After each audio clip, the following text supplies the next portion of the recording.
I'm Kelly Watson. In the beginning, my marriage was great. We lived in a fancy apartment in New York with a fantastic view. My husband, Tom, seemed perfect. However, I later found out he was consistently cheating on me. Every time I confronted him, he denied it, but the evidence kept popping up. I thought it might be some kind of problem he had, so I didn't immediately consider divorce, especially since I was pregnant. I hoped things would change after our child was born, but Tom's infidelity persisted. I felt stuck for the sake of our child. I convinced myself it was his illness, and I should endure it. After 7 years, Tom boldly introduced another woman as his lover and declared he wanted a divorce. It hit me harder than before because I had convinced myself his previous affairs were just flings. I tried to reason with him, bringing up our child, but he insisted on the divorce. He claimed our child was his but didn't seem to care much. Eventually, I received the divorce papers, thinking it was the end. I continued living in the apartment with my child. Then, unexpectedly, I got a message from Tom's lover, Mirabelle. She told me to leave the high-rise apartment because it was meant for her and Tom. She insulted me, calling me a single, broke mother who should find a more suitable place to live. She gave me a month to move out. I was left stunned, wondering how things had become so complicated. If Tom found out about this, we hadn't even settled alimony or child support, yet she had the audacity to tell me to leave. She wasn't considering our child at all. Feeling utterly helpless, I stood in my house, struggling to reassure my anxious child that everything would be okay. Maybe I should start packing. I headed to the bedroom, recalling Tom's kind face from the early days of our marriage. Our life in the New York high-rise felt like a dream back then, thanks to his kindness. However, at some point, his attitude began to change. I had envisioned family trips and weekend drives after our child was born, but I couldn't even remember what we had actually done together. Instead, all I could think of was the pain when I first found out about Tom's cheating. Tearing up all his clothes changed nothing. We used to visit our parents' houses, but after our child was born, it was just me and the kid. Tom never joined us. I had to lie desperately for him, creating the image of a kind, hard-working father for our child. But it was all in vain. He never appreciated it. Instead, he laughed with that woman. Maybe I should have divorced sooner. Enduring all this seemed pointless. What was the point of these 7 years? Tears flowed, and I felt helpless. By not acknowledging his love, I had given Tom a justification for his cheating. He cheated because I didn't love him. That was his reasoning. I had merely given him an excuse to run away. How foolish. Maybe I was just finding excuses to not leave for our child. But can I really end everything now? I'm the one who suffered. If I let it end without doing anything, only Tom and that woman will be happy. Is that okay? I stopped packing. This can't be the end. If I'm just going to cry, I can do that anytime. So I'll get my revenge. I'll make them realize. With that thought, I grabbed my smartphone. Later, Tom and Mirabelle barged in, expressing impatience with my packing progress. Mirabelle accused me of being slow, questioning what I had been doing for an entire month. Tom, holding Mirabelle close, as if to flaunt their relationship, casually announced with a smile that they had gotten married. He added, "We're super in love now." Oh, congratulations. Jealous, huh? A new wife is always better, right? I sarcastically questioned if that was the only reason they came, to which Mirabelle clarified that they were there to check on my moving progress, as they planned to move in once I left. She instructed me to clean up and even suggested renovating the place for them. When they asked about my departure, pointing out that the 1-month deadline had passed, I assured them that I would take everything with me. As they scrutinized the belongings, Mirabelle noticed a vase and speculated on its value. Tom claimed that everything in the house, including the vase, belonged to him. I questioned if everything, even personal items, were his. Mirabelle asserted that everything was indeed Tom's, warning me not to steal anything. She believed that even if some items were fake, they could fetch a price. Tom bragged about the authenticity of the items, stating that they were all real and valuable. Mirabelle expressed her intent to sell everything. I raised doubts about Tom's interest in art and his ability to understand their value. Mirabelle defended Tom, claiming he asserted ownership of everything in the house, including valuable vases and paintings.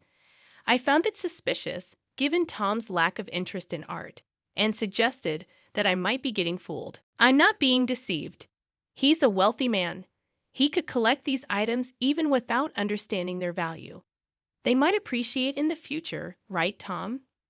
Tom awkwardly agreed, affirming his wealth. I had no idea.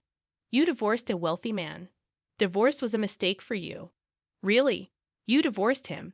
And now you're poor. Did he really have money? Of course, that's why we could live in this high-rise. I'm married to a wealthy man now. So for this past month, he's been letting you live in luxury. Well, we just divorced, so there's no money yet. But things will go back to normal soon. Why no money after the divorce? I haven't even received alimony or child support yet. Well, maybe there's some cash tied up elsewhere. Optimistic, aren't you? What about his job? What does your wealthy husband do? He must be really busy, right? He's taking time off for our new home. Off work for a new home? How interesting. He's kind because he wouldn't let me move alone, so he took time off. Moving could be done by professionals, but you choose to do it yourselves. Tough, isn't it? That's no, Mirabelle. It's important to handle important things ourselves, whether small or big. We believe in doing it ourselves. Yet when it was my turn, everything was left to professionals. And moving doesn't take a month. Why not just work? You don't need to worry about us. He knows what he's doing. And you shouldn't interfere with his work. Well, if you think so, that's right. Just because you were don't meddle. Once you're out, we'll move in and enjoy a comfortable life. We'll see how that goes. Something feels off here, right? Then the doorbell rang. When I checked the intercom, it was the movers I had requested. However, they were wearing suits, clearly not typical movers. As I let them into the house, the man pulled out a calculator and started pricing each item. Wait, they aren't movers. Movers don't usually show up in suits, do they? What's going on? Why is he putting tags on the base? He's an antique and art dealer, here to appraise and possibly buy these items. While he's at it, he's valuing the apartment too. Why are you doing this? Why don't you ask your beloved husband, Tom? I doubt he'll tell the truth, though. I questioned Tom about the situation, and he'd apologized, claiming he didn't know why she was doing this. You knew she was going to sell these. Call the dealer so you could get a cut from the sale. No way. I exclaimed. Then why? All of this is yours. You can't just sell it. Mirabelle explained. Well, actually, I bought all these things, but I can't keep them all in my new place, so I thought, why not sell them? Oh, I see. Property division, right? You're selling these because you divorced him and want to split the money. I don't want to give you half, but if it's property division, I guess I have to. Tom's wealthy anyway, so even if you get half, it won't bother him. I declared that I had no intention of splitting it, as all the artworks were bought by me before I married Tom, so there was no need for property division. No way, then leave them. This apartment is his. You should leave them here. Mirabelle nervously watched as more tags were placed. I found it amusing, wondering what Tom was thinking, as he remained silent.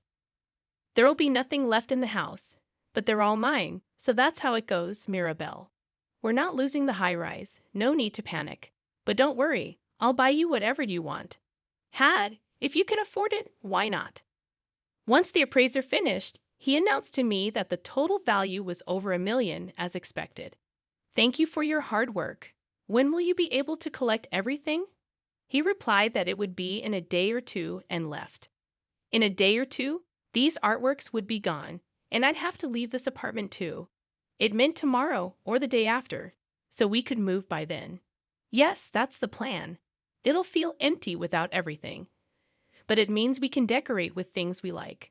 Mirabelle seemed to misunderstand something, and I warned her that if she didn't leave soon, she'd be forced out. Confused, she asked why, and I revealed, I just sold this high-rise. Why isn't this apartment Tom's? Why would you sell it, Tom? Why did you sell it?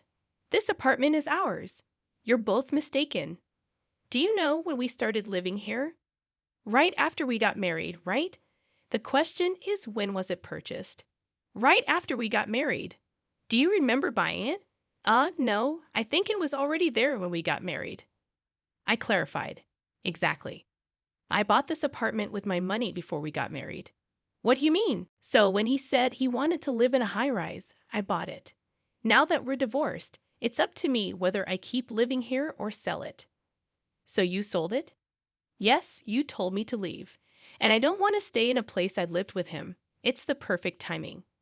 I'm planning to move to a house I just signed for a new house and have already moved my things in. You bought a house? Yes, it was cheap. Only about $1.6 million. $1.6 million. So Tom's stuff is just the junk in the next room. Take it with you. It's a hassle to dispose of junk. Mirabelle rushed into the next room, finding several cardboard boxes. She hurriedly opened them, only to find actual junk. The clothes were mostly worn out. What is this? Tom's clothes? Why are they like this? I didn't throw them away because he said not to. A wealthy man wearing these ragged clothes? I wanted to let you keep dreaming until the end, but it seems that's not possible. What do you mean? He's not wealthy at all. So what will happen to Tom now? His contract is over. He was supposed to have one more month, but he's been absent without leave, so it's over.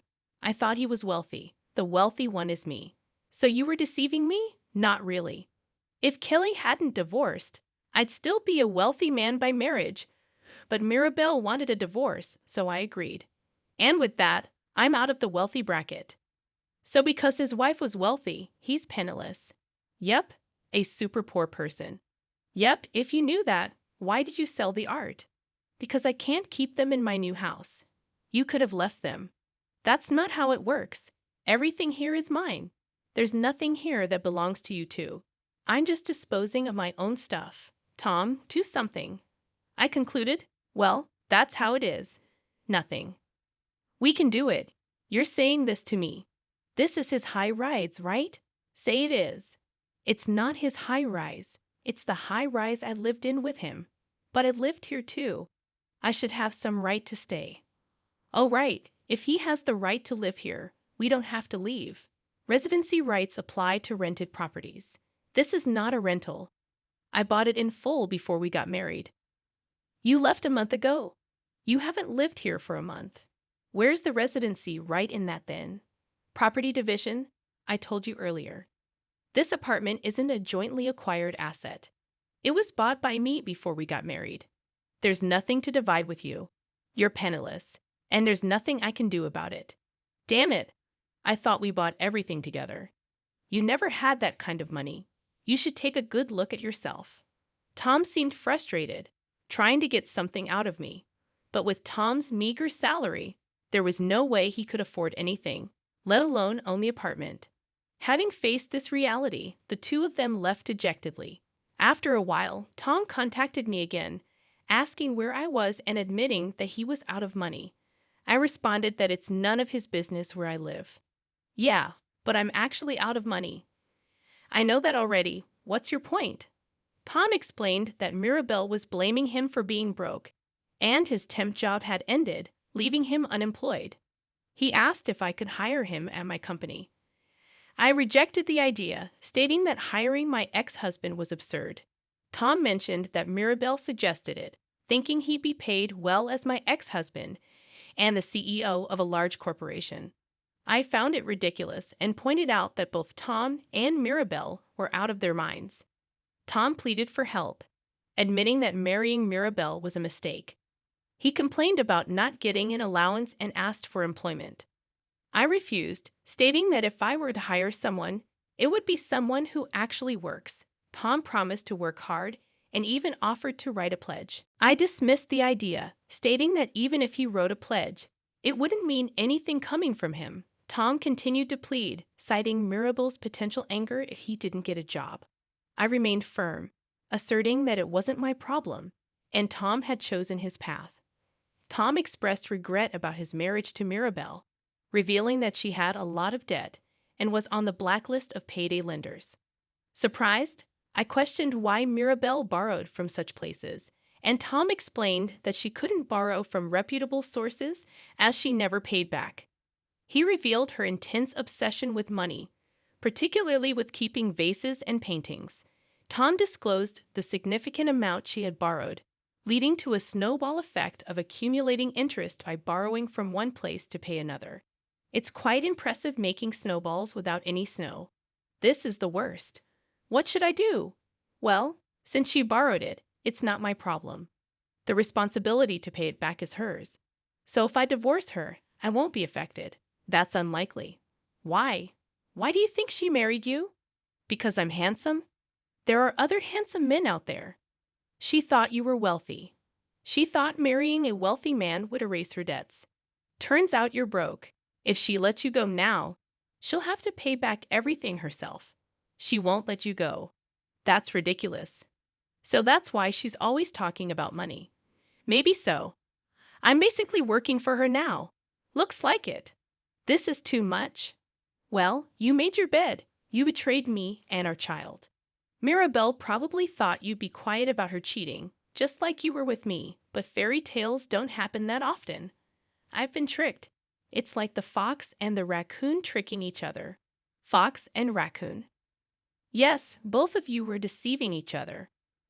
What if some scary people come to collect the debts? That might happen. You should be prepared for that. No way, Kelly. Please help me. Hire me with a high salary. No way. You're not worth a high salary. You can't do anything. Don't say that. I'll really work hard this time. If not, lend me money for a divorce lawyer. Don't joke. If you want to talk about that, first pay the alimony and child support. Later, Tom, cut off from income, was constantly nagged by Mirabelle to work, but used to a life with me. He despised working. The thought of all his hard-earned money going to Mirabelle's debts made him not want to work, even joking that working would mean losing. They fought every day, but without money, they couldn't live. Tom borrowed money and tried to increase it through gambling, falling into a vicious cycle. Realizing this wasn't working, he finally found a part-time job. However, his naive attitude led to quitting every time a high school senior or an older woman employee scolded him, making no money at all. Meanwhile, Mirabelle racked up more debts, substantial amounts, before Tom even found out about it. She had disappeared without a trace. It turns out that the reason for the debt was to pay off her own debts, and she had borrowed the money under Tom's name. Tom, overwhelmed by the ballooning debt, apparently complained that he wasn't the one who borrowed the money. However, the lenders, being from the more dangerous side of money lending, just yelled at him, saying, "We don't care." And that was the end of it. He had to pay no matter what and came to me begging, but I refused. I haven't seen him since then, and no one knows what became of him. As for me, I got tired of high-rise living and bought a house, now enjoying harvesting in the home garden with my daughter. Seeing her happy face, I feel confident that divorcing was the right decision.